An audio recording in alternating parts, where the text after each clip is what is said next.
La seguridad en el mundo, incluida la guerra en Ucrania y la situación en Oriente Medio, será el tema central de los 2 días de reuniones que mantendrán en Canadá los ministros de Asuntos Exteriores del G7, que comenzaron con una cena de trabajo el martes por la noche. La reunión también se verá afectada por las tensiones entre Estados Unidos y la mayoría de sus aliados, incluido su vecino del norte, en torno a los aranceles y a la política exterior del presidente Donald Trump. Sin embargo, el ministro de Asuntos Exteriores canadiense subrayó la necesidad de mantener la unidad bajo cualquier circunstancia, tanto si surgen discrepancias políticas como económicas.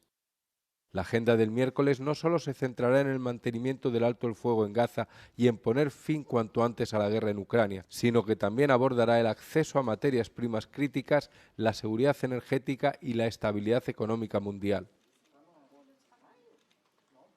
Las relaciones de Canadá con Europa se han estrechado desde el inicio de la presidencia de Donald Trump.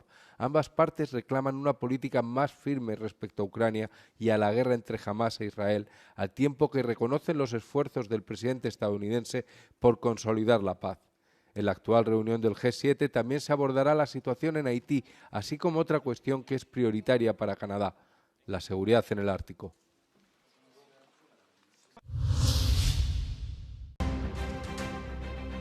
Las nuevas tecnologías y las amenazas híbridas cada vez más frecuentes desde el comienzo de la invasión rusa de Ucrania han planteado nuevos retos a las autoridades de los Estados miembros europeos.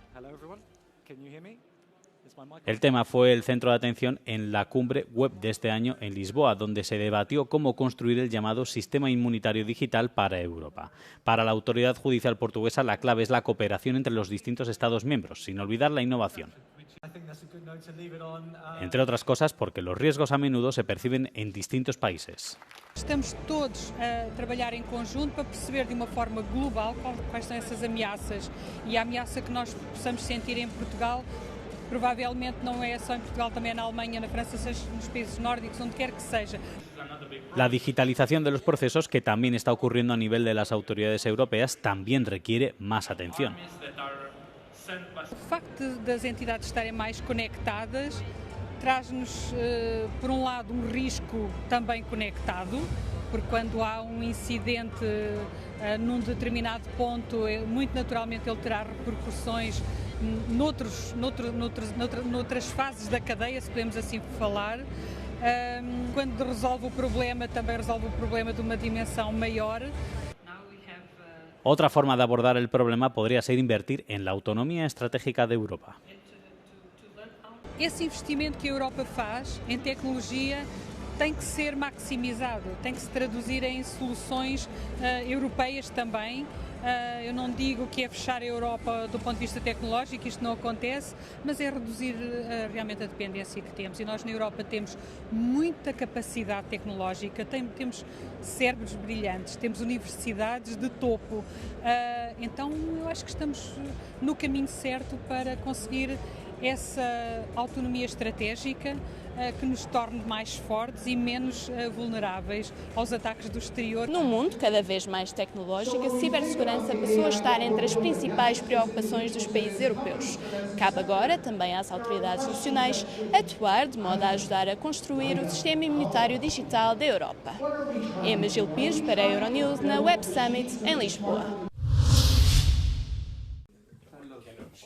En una entrevista exclusiva con Euronews, el comisario de Cultura de la Unión Europea, Glen Mikalev, ha presentado un importante producto de su cartera, la Brújula de la Cultura. Se trata del primer marco de este tipo para configurar la política cultural en la historia de la Unión. La Comisión le ha dado luz verde este mismo miércoles. El momento es oportuno, dice la Comisión, dado el aumento de los ataques contra la libertad artística en toda la Unión. Mikalev ha subrayado la importancia política de salvaguardar esta libertad. Artists are free to express themselves, when they are free to artistically express their voices, then democracy has a voice. So what we want to do is we want to strengthen artistic freedom. We want to give the opportunity for people to be able to access more easily our culture and our heritage in Europe, because this is one of the most effective shields that we have to division and extremism. And this is why I say continuously that if we invest in culture, it pays back twice. It pays today and tomorrow. La brújula también aborda la preocupación por la influencia de la inteligencia artificial en las infracciones de los derechos de autor. Muchos artistas han expresado su frustración por los modelos que se entrenan con sus obras sin su permiso. Esto ha llevado a emprender acciones legales a muchos particulares y empresas. La Unión Europea dispone de marcos normativos para regular esta tecnología, como la Ley de Servicios Digitales, la Ley de Inteligencia Artificial o la Directiva sobre Derechos de Autor. Pero Micallef argumenta que no son suficientes. And this is why we also propose in the Culture Compass an AI strategy for the cultural and creative sectors to help transform the challenges that these sectors face into opportunities. And out there are genuine concerns. Se espera que la brújula de la cultura, que no es un instrumento jurídicamente vinculante, sino un marco estratégico, sea aprobada por el trílogo de las instituciones de la Unión, Comisión, Parlamento y Consejo, en 2026.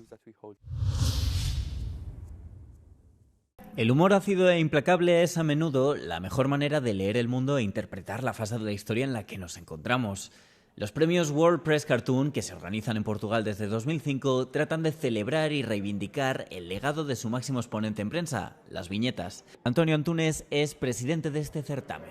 O Press Cartoon é um salão de referência do humor gráfico publicado na imprensa, quer seja cartoons editoriais, caricaturas ou gag cartoon.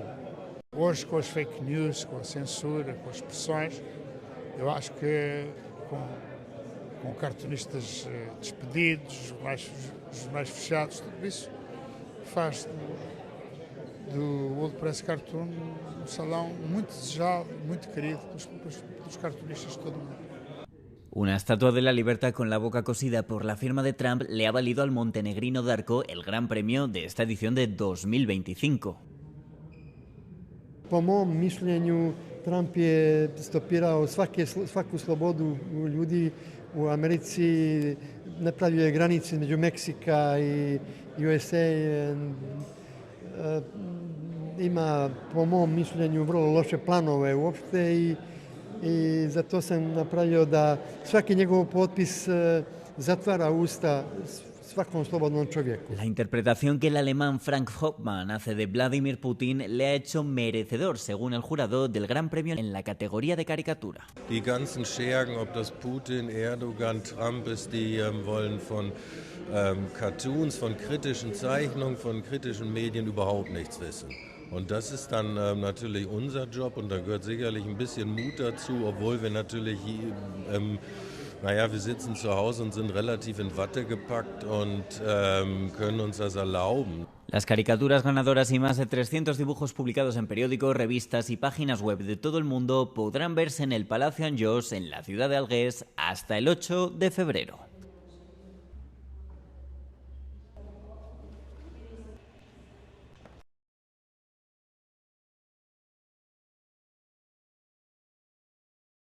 ¿Cómo afecta el medio ambiente a nuestro corazón?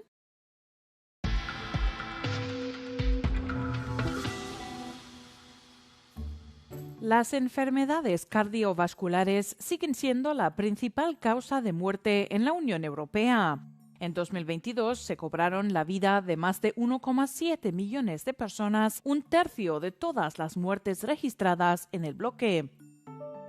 Pero más allá de la edad o los antecedentes familiares, el entorno también juega un papel importante. La contaminación del aire, las temperaturas extremas y la exposición a sustancias químicas están detrás de 1 de cada 5 muertes cardíacas en Europa. Polonia y Bulgaria encabezan la lista con las tasas más altas de mortalidad vinculada al medio ambiente. En el otro extremo, Finlandia y Suecia presentan los niveles más bajos. La contaminación atmosférica por sí sola provoca el 8% de las muertes cardiovasculares cada año y el ruido del tráfico se relaciona con otras 66.000 muertes prematuras. Aún así, las políticas europeas contra la contaminación están dando resultados. La calidad del aire mejora y las muertes prematuras descienden. Sin embargo, el 95% de los europeos, especialmente quienes viven en ciudades, todavía respira aire que supera los niveles seguros. Would Zoran Mamdani's policies be normal in Europe? Following Zoran Mamdani's victory in the New York mayoral election, several left-wing European politicians celebrated his victory as a blueprint for what could be possible for their own agendas. As the left in France, Germany and other countries commended Mamdani's proposed plans to bring in a rent freeze, free buses and universal childcare, other online users suggested that his platform wouldn't be seen as particularly radical in Europe. In fact, they said that many of his policies already exist in some form under European centrist and centre-right governments. To see whether Mamdani's programme would be seen as normal in the old continent, we took some of his main policy points and compared them to what exists in certain European countries. In Berlin, for example, residents are protected by a law that caps rents for newly rented flats to 10% above the local comparative rent, while a law in Paris imposes limits on the price of rent in over-rented areas. Protections are common in Europe, but Mamdani's freeze policy goes further than some European cities. He's also pushed for free childcare for all children in New York City from 6 weeks to 5 years old.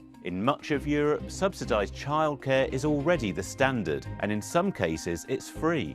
In Denmark, for example, every child from around 6 months old has a legal right to a publicly subsidised childcare place, with municipalities capping parental fees at about 25% of total costs. As for free public transport, this is rare in Europe. Luxembourg has free public transport for visitors and residents alike, and Malta has it for residents only, but otherwise only a handful of European cities have tried it, so Mamdani's policy would indeed be fairly radical here too.